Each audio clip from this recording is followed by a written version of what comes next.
بچے کو اللہ کا تصور دیتے ہیں تو اس وقت ہمیں کیا کہنا چاہیے؟ علماء حق نے اس کی تشریح فرمائی ہے اور تفصیل سے فقہ کی کتابوں میں موجود ہے کہ بچے کو تصور دیا جائے کہ میں اس اللہ کو واحد لا شریک مانتا ہوں جس اللہ کے بارے حضرت محمد بن عبداللہ جو مکہ مکرمہ میں پیدا ہوئے،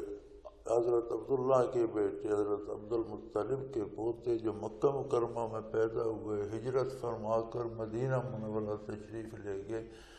جس اللہ کو جیسا وہ منواتے ہیں ویسا میں مانتا ہوں۔ سبحان اللہ، سبحان اللہ۔ یعنی کہ ہمارا جو تعلق اللہ تعالیٰ سے جڑتا ہے